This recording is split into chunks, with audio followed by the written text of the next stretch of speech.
The overall goal we have is we really want to respect the past. Although we are designing to celebrate the future, the goal is to not forget the past.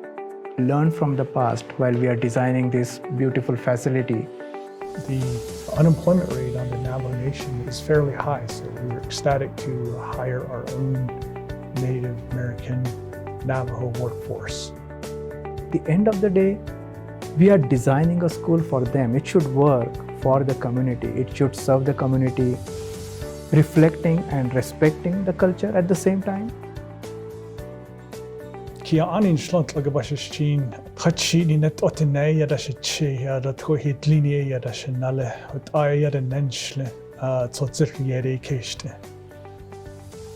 My name is Marvin Nez, and I am the controlling manager of Nez FCI, Native American LLC. We're general contractors for Navajo Nation. I've had 25 years of experience of engineering, management, and construction combined. Worked in the private sector for an engineering firm, 2 engineering firms in Albuquerque, and then pretty much went back to the Navajo Nation, worked for the Navajo Nation EPA as a regulator, and eventually with the school district in Arizona, and then now today, general contractor. I'm Sanjay Kadu. I'm principal and architect with Decker Perit Sabatini, and for about 20 years now, I have focused mostly on designing educational facilities that truly reflect the identity of the community that they serve. And I try to focus on making sure that the design principles, the design solutions are geared towards making sure that the community vision turns into a reality. Our company has served for over 60 years, private as well as public clients, and have done numerous projects, about 300 plus some educational projects, and numerous of them on Navajo Nation, as well as serving various tribal communities.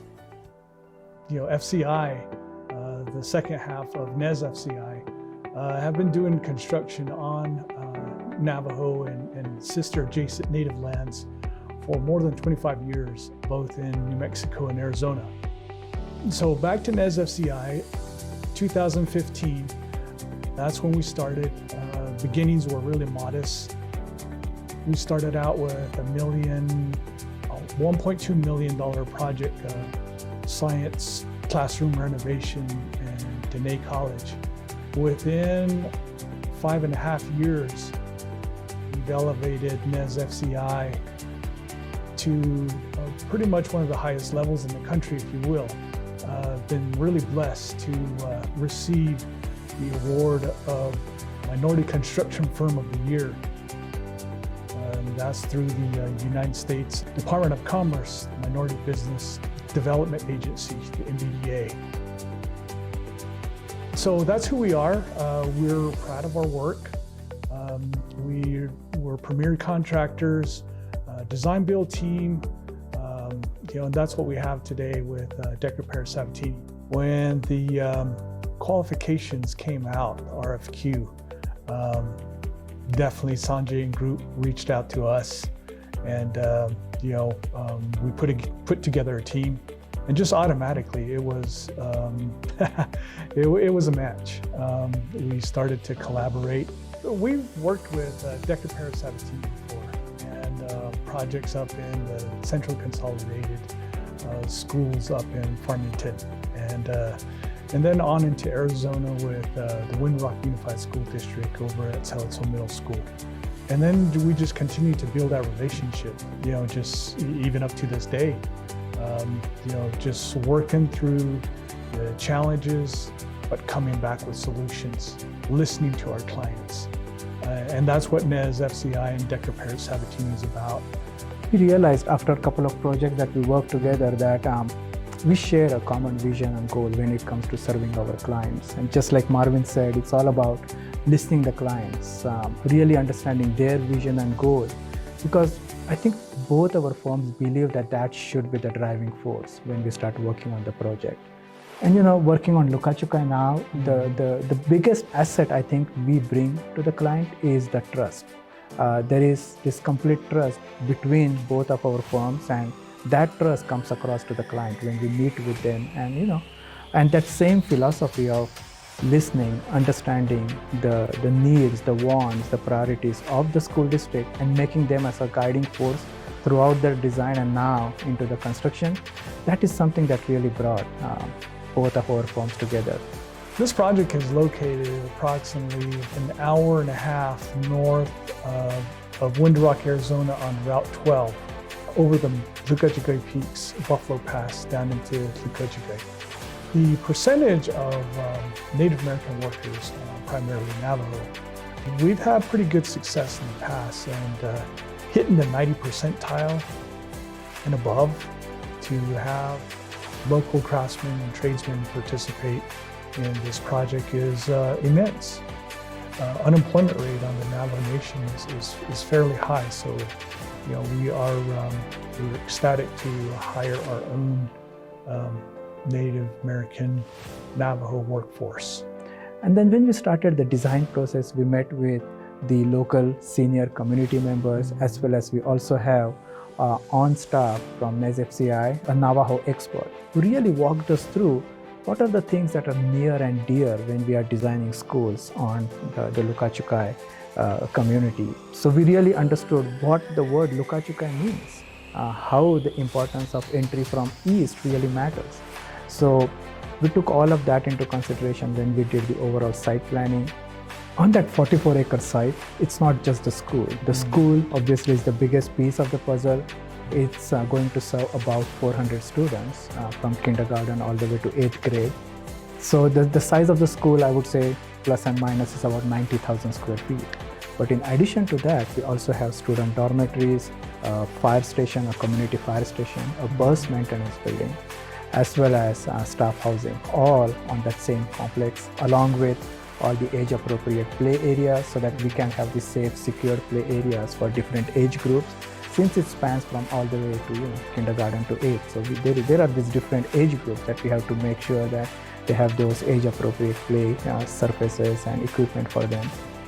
And then in addition, on the site will also be all the multi-purpose fields, the baseball field, the basketball courts, so that it not only serves the school for its athletic program, but basically serves the Lucachugay community as a whole. So we started this project January of 2020, last year. And somewhere around mid-March, COVID hit, and we all were required to work remotely and work from home. Now, we had a disaster recovery plan set in place few years before 2020. So then working remotely, not knowing what to expect, how to have all these so-called meetings with the clients, we're in a phase where we're gathering information, and that's the crucial phase where you need to have face-to-face interactions. Thankfully, the school district was able to quickly adapt and pivot, and we started hosting virtual meetings. So because of that plan, it really helped us. But to be very frank with you, it was a scary moment. As COVID relates to construction physically on site, we take safety very seriously. For instance, we were taking temperatures every day, making sure everybody was abiding to the CDC guidelines. I think just coming up with solutions, and certainly through the design, that's we were able to accomplish that and continue to accomplish that. The teamwork really helped. The fact that everybody came together, everybody adapted well and accepted the so-called new reality. Design is one part of it during COVID, but the other thing that NESFCI was very successfully able to do was keep a track of what COVID impacts are happening on the pricing of the material. There were certain materials where the lead times went exponentially longer. So I think NESFCI did a great job to keep a track of when should we bid certain aspects of the project. They would keep checking the pulse of the market. I mean, there was a time when the lumber prices went through the roof, and NESFCI was able to kind of adjust the schedule for bidding of certain aspects of the project to really make sure that keeping the best interests of the project and the owner in mind to really hit that perfect time when the prices are kind of leveling down. I think that was a really well orchestrated, chaotic game, if you would.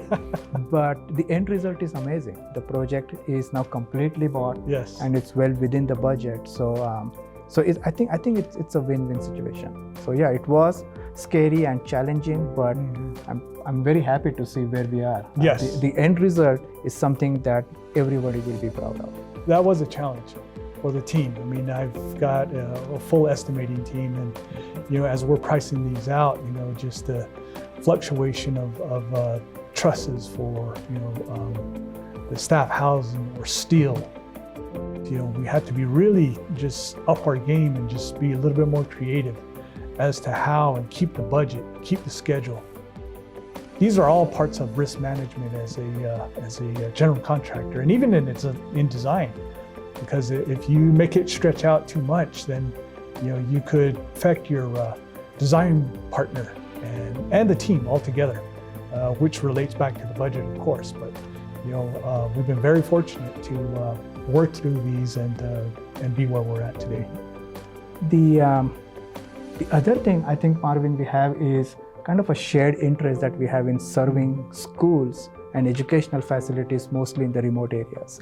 They have their own challenges because of remoteness, and those are the facilities that really provides this unique challenge of creating a school which not only just meets the educational goals, but also acts as a big community hub.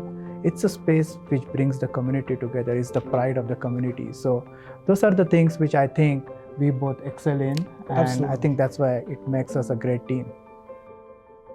June 2022, that's when the project is going to be handed over to the Kachikai Community School, Certificate of Occupancy.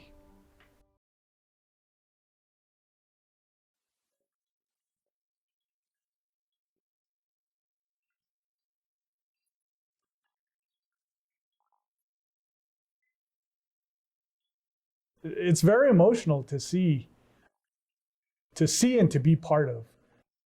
Right from the groundbreaking, just people waited years for this project to happen. We really want to respect the past. Though we are designing to celebrate the future, the goal is to not forget the past. Learn from the past while we are designing this beautiful facility that will serve for decades in future. Because at the end of the day, we are designing a school for them. It should work for the community. It should serve the community. For Navajo, it really hits close with us as a team and me personally. There's a lot of at stake here, and we're changing lives. That's what it is. We are making a difference on Indian country, whether it be Navajo or anywhere else adjacent to Navajo. It's like Sanjay said, it's not about DPS. It's not about NES FCI. It's about the little children. It's about their future. It's about what they're going to become tomorrow, the leaders that they're going to become. And certainly we're putting up the platform. And certainly NES FCI and DPS are just ecstatic to be a part of this project.